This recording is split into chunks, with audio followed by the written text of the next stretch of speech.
Mesdames, Messieurs, vous faites bien d'être sur One TV, c'est l'heure de la grande édition du soir. Donc voici les titres à développer. Du brouillard le matin avec une fraîcheur jusqu'en fin de matinée. Lomé donne l'impression de la période de l'harmattan.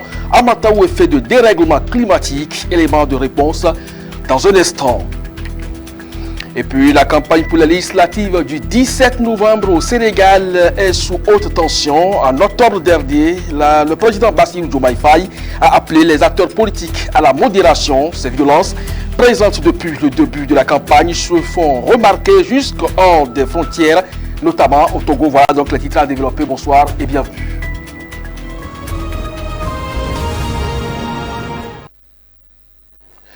4 Coupes d'Afrique des Nations consécutives, 2 ratés pour le Togo. Battu cet après-midi par le Libéria, les éperviers ont grillé leur dernière carte, espoir d'une éventuelle qualification. La Banda Nibombe Daré va jouer son dernier match des éliminatoires le 17 novembre prochain. Ceci, un match qui comptera beaucoup plus pour les préparations des joutes à venir. Restez en compagnie des programmes de One TV. Une émission sera consacrée donc à cette élimination des éperviers également. Les élections au niveau de la Ligue régionale Lomé de football.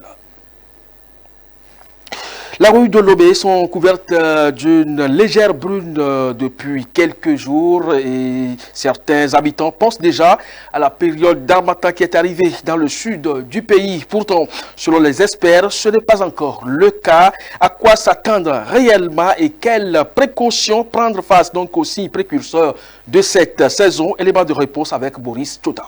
Pour en savoir plus, nous sommes allés interroger Madame Agboto Abla, chef division veille prévision météorologique à l'Agence nationale de la météorologie ANAMET, sur ce changement observé dans la capitale et sur les précautions à prendre, particulièrement dans les milieux ruraux où le risque d'incendie est accru.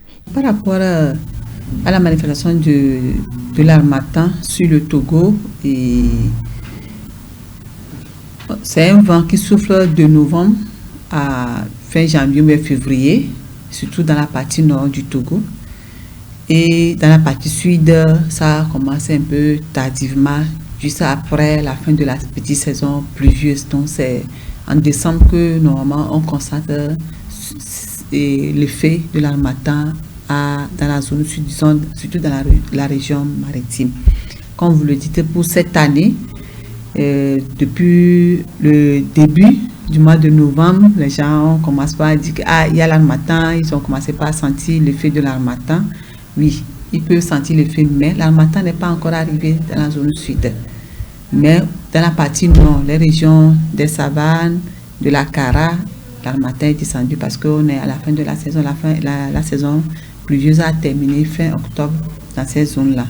Donc cette année, comme on le dit aussi, ces vents d'harmattan ont plus de force. Donc, ces vents sont renforcés, et ce qui a fait que le front intertropical est revenu un peu brusquement sur les pays côtiers, surtout sur le Togo. Si on prend notre cas, c'est revenu sur le Togo, et c'est ça qui a fait qu'on a senti un peu l'effet du vent de l'harmattan à Lomé, mais l'harmattan n'est pas encore arrivé à Lomé. Interrogée sur les dispositions à prendre, Madame Agboto conseille vivement à la population de commencer à se préparer dès maintenant, surtout pour les plus jeunes et les plus âgés. Par rapport aux dispositions à prendre, et surtout pour les personnes fragiles, donc il faut vraiment les protéger. Il faut les protéger, surtout les enfants, la nuit, il faut qu'ils soient vraiment protégés, il faut qu'ils soient habillés avec les habits chauds et autres. Les personnes âgées aussi également, c'est pareil, il faut les protéger. Il ne faut pas qu'ils restent trop dehors et autres. Pour pallier aussi aux problèmes respiratoires, il faut aussi prendre des précautions comme le port des masques. Ça aide beaucoup par rapport à la respiration des débris qui sont suspendus dans le ciel. Donc il faut porter les masques.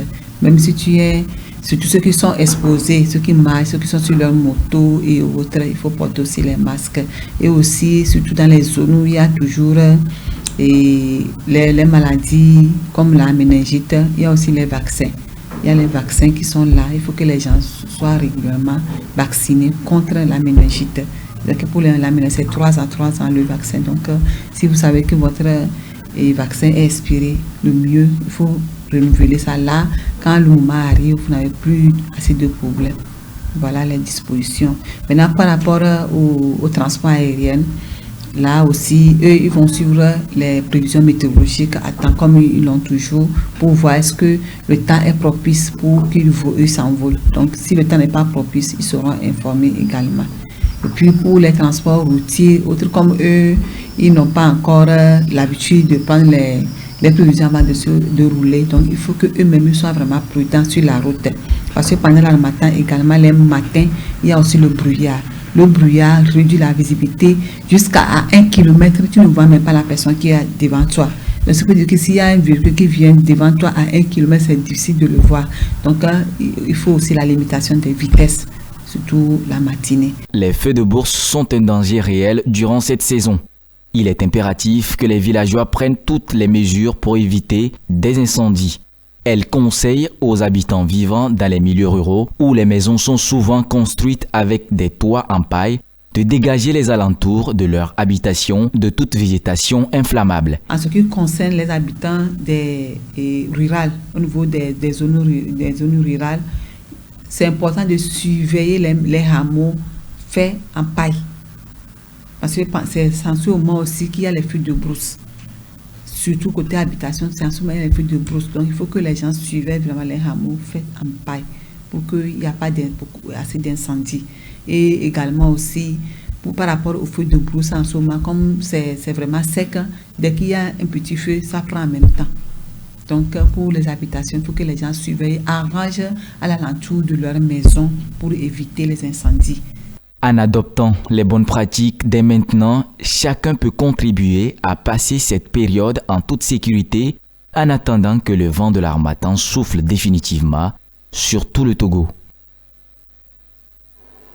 L'autre vent qui souffle sur le Sénégal, c'est les législatives du 17 novembre prochain. Et parlant de la campagne pour ces législatives, elles sont vraiment sous tension depuis octobre dernier où le président Diomaye Faye a appelé les acteurs politiques à la modération. Ces violences présentes depuis le début de cette campagne se font de plus en plus palpable et hors même du territoire sénégalais. En témoigne l'appel à la paix et à la tolérance depuis le Togo. Bakel Sanguita pour plus de précision. C'est la dernière ligne droite pour les législatives du 17 novembre prochain. Une législative convoquée par le président Bassirou Diomaye Faye qui a dissous en septembre l'Assemblée nationale pour demander aux Sénégalais de lui donner une majorité et les moyens d'agir. Un constat est flagrant, la campagne pour ces législatives est marquée par une forte personnalisation, reléguant les programmes des partis au second plan. Les candidats de l'opposition mettent en avant le bilan de l'ancien président Macky Sall, tête de liste de la coalition Tako Walou, tandis que le parti au pouvoir se concentre sur le plan Sénégal 2050. Cette approche suscite une confusion sur le rôle des députés, les électeurs ne comprenant toujours pas leur fonction législative. Selon les analystes, cette personnalisation pourrait être un handicap car elle détourne l'attention des enjeux parlementaires. Mis à part cette personnalisation, la campagne est également marquée par une violence accrue. À moins d'une semaine de cette élection, la tension est montée d'un cran dans la capitale sénégalaise. Après de nouveaux accrochages violents entre les militants du parti au pouvoir, le PASTEF, et ceux de la coalition d'opposition Samsa Kadou, le Premier ministre Ousmane Sonko a dénoncé des violences subies par ses partisans et a initialement appelé à la vengeance avant d'exhorter au calme. Toutefois, l'espoir est dans chaque camp. Le PASTEF espère remporter une majorité pour soutenir les réformes du président Diomaye Faye et l'opposition est confiante en ce qui concerne sa victoire. Je vous le disais, donc il y a un appel depuis le Togo, donc on reste au Sénégal, toujours pour parler donc de l'approche de ces législatives de forte tension et des affrontements violents opposent les militants des principaux partis engagés donc pour ces législatives. Cette situation attire l'attention, mais au-delà des frontières, notamment avec le soutien de la dynamique pour la majorité du peuple au Togo. Ousmane Sonko, Premier ministre et chef de file du parti au pouvoir, PASTEF, a dénoncé des attaques ciblant ses partisans accusant les sympathisants de Barthélémy Diaz, leader de la coalition concurrente Samsa Kadou. Après avoir initialement incité ses partisans à riposter, Sonko a ensuite exhorté au calme, mais ses propos lui ont valu des critiques de la coalition de Dias qui l'accuse d'encourager un climat de terreur et de porter atteinte à la démocratie. Ces violences présentes depuis le début de la campagne en octobre ont poussé le président Bassirou Diomaye Faye à appeler les acteurs politiques à la modération.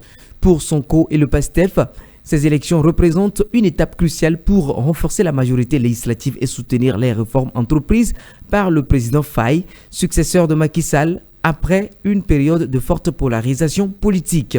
Dans ce contexte, un soutien international notable a émergé. La dynamique pour la majorité du peuple DMP, un collectif togolais regroupant plusieurs partis politiques et organisations de la société civile, a publié une lettre ouverte exhortant les Sénégalais à réaffirmer leur soutien au PASTEF. La DMP a félicité le Sénégal pour son choix de renouveau lors de la dernière présidentielle qui a porté le PASTEF au pouvoir et encourage les électeurs à renouveler leur confiance pour un avenir plus stable et prospère. La DMP et ses partisans ont par ailleurs rappelé un incident significatif survenu en septembre à Lomé où Guy Marius Sagna, député sénégalais et membre influent du Parlement de la CEDEAO, avait été victime d'une agression. Cet événement, perçu comme une attaque contre les valeurs de liberté et de souveraineté, a renforcé le soutien de la DMP au PASTEF et à Sonko dans leur projet de construire une Afrique plus unie et autonome. Pendant que l'Afrique travaille à son unité, le président élu des États-Unis, Donald Trump, peaufine son équipe gouvernementale en faisant une annonce qui pourrait bien transformer la gestion du gouvernement américain. Il nomme en effet Elon Musk, le PDG de Tesla et SpaceX, à la tête d'un nouveau ministère dénommé Ministère de l'efficacité gouvernementale. Une nomination qui soulève déjà de nombreuses interrogations sur son fonctionnement et en même temps son impact.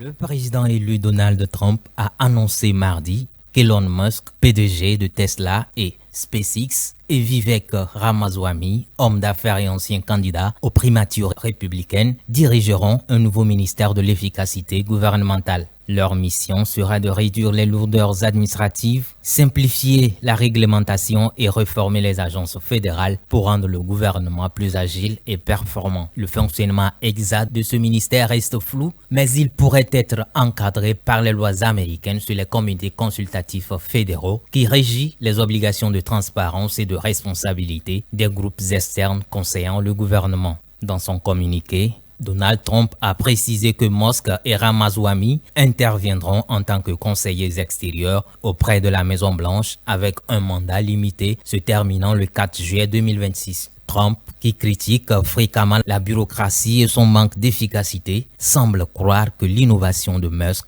et l'expérience de Ramaswamy en stratégie électorale et en communication joueront un rôle clé dans le renouvellement des politiques publiques.